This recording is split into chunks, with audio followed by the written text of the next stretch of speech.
Okay, so today I want to talk about moisture stains, high moisture, and what all that does. So the title of this video is How Do I Know If I Have High Moisture? First, let's talk about moisture stains. And my whole talk and everything's going to be centered around a moisture meter. You can buy these online, a couple places. I've had a bunch of them over the years. You can get them really nice or really. I've settled into these. I think they're Syntec, it's Pittsburgh. I just get them at Harbor Freight Tools. They're like 12 bucks.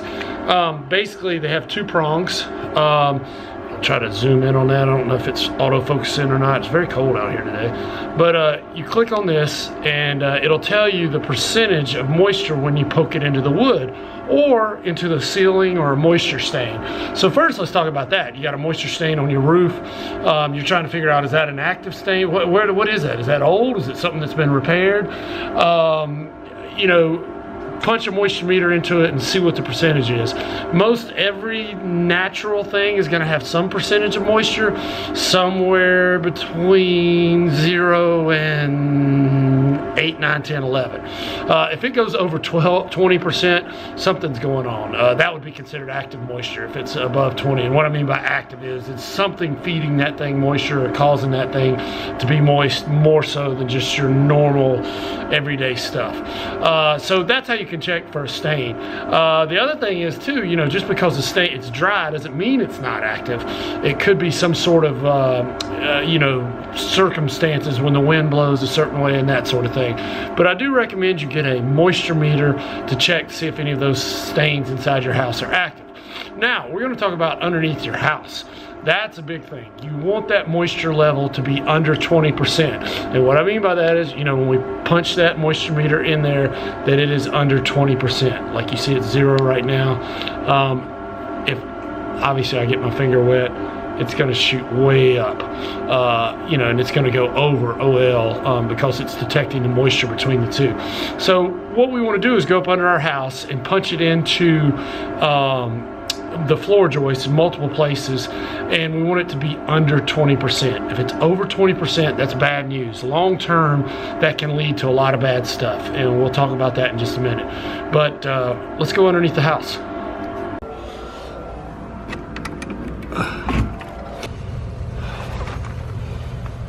Okay, so we're underneath the house, and there's a light there. It makes it a little bit easier. And then obviously my flashlight, multiple places.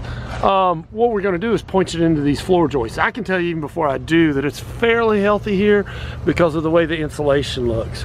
If you get that insulation and it's all droopy and stringy, you got problems.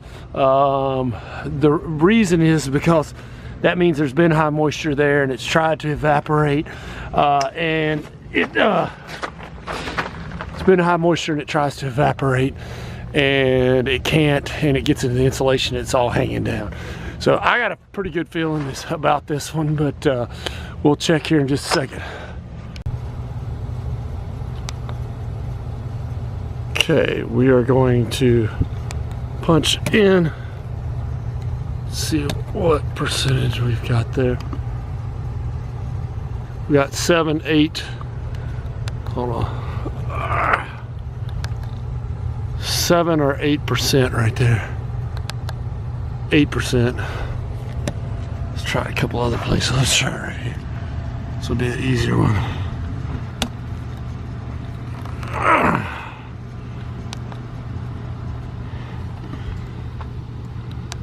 7%. It just shows you in the beginning. 7, 6. Yeah, you're good. But if it goes above 20, one of these videos I'll show you a really bad one. That's bad, and your wood, all kinds of bad stuff's going to happen. So I'm going to flip it around here and talk to you for a moment. So I'm in the crawl space, and just want to talk to you for a moment. If you wow, that's not really good lighting there, is it? If you have high moisture in your crawl space, the problem that over time a lot of bad things can happen.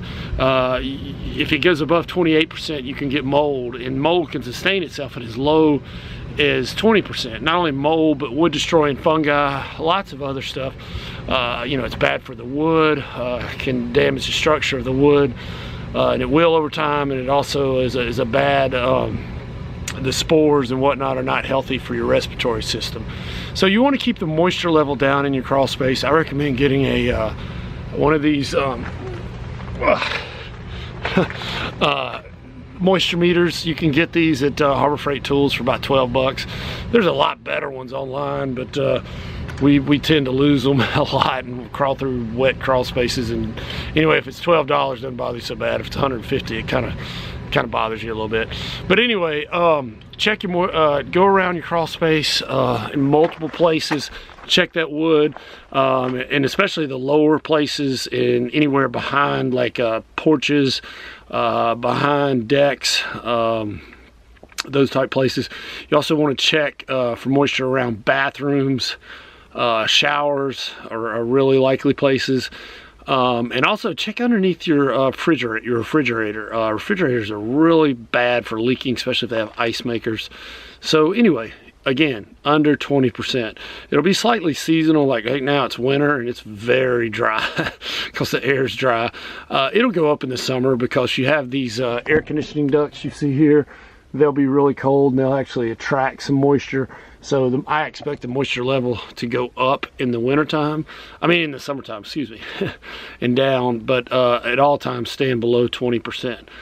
Anyway, healthy, like I said, could be anywhere from 0, although 0 is very low, probably 2-3% up to about 16, 17, 18, depending on the season. But above 20, you got to do something to fix that, because that's long term, that's going to create problems.